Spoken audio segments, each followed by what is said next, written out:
বন্ধুরা, ভাত হয়ে গেছে। এই যে চিকেন কষা করে নিয়েছি বিরিয়ানির জন্য। এই যে আর এটা হলো পুদিনা পাতা পেঁয়াজ ভাজা, এটা জিলাপি রং দিয়েছি লেবু দিয়ে। এটা হলো গরম মশলা। এখন সব মিশে মিক্স করব বিরিয়ানিটা।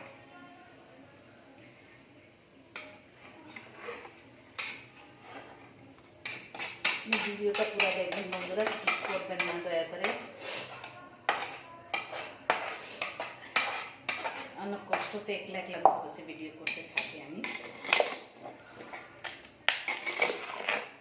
ঘাটাঘাটি করে দিব।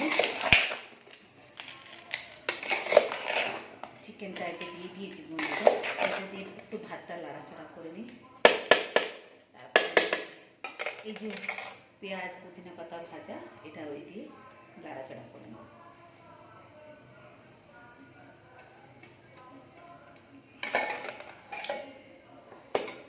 ঘরের বিরিয়ানিটা খেতে ভালো লাগে খুবই। আমি বাইরে কিছু মশলা ফেলি না। এটা ঘরের জিনিস বাসনা भी খুব ভালো। এই যে রংটা দিলাম, রংটা অল্প উপরে দেবো আর একটু লাড়াচাড়া করে আবার নিচে দিয়ে দেবো। তারপরে একটু অল্প গরম মশলা এতে দিয়ে দেবো। তারপরে আবার লাড়াচাড়া করে আরেকবার দিয়ে দেবো। কত সুন্দর সেন্ট বেরোচ্ছে। আপনারা ঘরে তৈরি করে খান, খুব ভালো লাগবে। আর আমার ভিডিওটা লাইক দিবেন, সাবস্ক্রাইব করবেন, কাছে থাকে বেল আইকনটা টিপবেন। কষ্টভাবে নিজে নিজে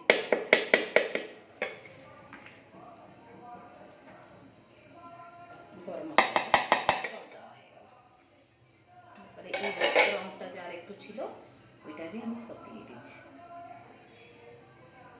এইবারে নাড়াচাড়া করে ঢাকা দিয়ে দেবো। বাসনা খুব দারুণ হচ্ছে, খেতে খুব ভালো লাগবে।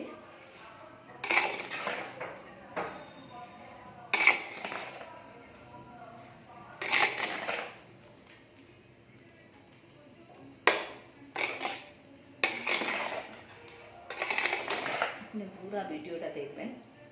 আমি স্টার্টিং থেকে আপনাদেরকে দেখিয়েছি যে কেমনিভাবে চিকেন করলাম, কেমনি করলাম। দেখুন কলমটা খুব দারুণ হয়েছে বন্ধুরা, আপনাদেরকে দেখিয়ে দিচ্ছি আমি। এই যে দেখুন, দেখলে কত সুন্দর দারুণ রং হয়েছে। এবারে ঢাকা দিয়ে দেবো, ঢাকা দিয়ে দেবো, ঢাকা দিয়ে দিল। এখন রাখবো। বন্ধুরা ভালো থাকুন, সুস্থ থাকুন, যেখানে থাকুন। আর আমার ভিডিওটা দেখবেন, লাইক দেবেন, শেয়ার করবেন, সাবস্ক্রাইব করবেন বন্ধুরা। আর বেল আইকনটা টিপবেন। জন্য রেসিপি আমি তৈরি করব এটা আপনার কাছে চলে যাবে, নোটিফিকেশন চলে যাবে। আর অনেক দিকে অনেক শেয়ার করবেন, সাবস্ক্রাইব করবেন বন্ধুরা। লাইক দিবেন, কমেন্টে জানাবেন কোথায় কোথায় থেকে দেখছেন। ভালো থাকুন, সুস্থ থাকুন। নমস্কার।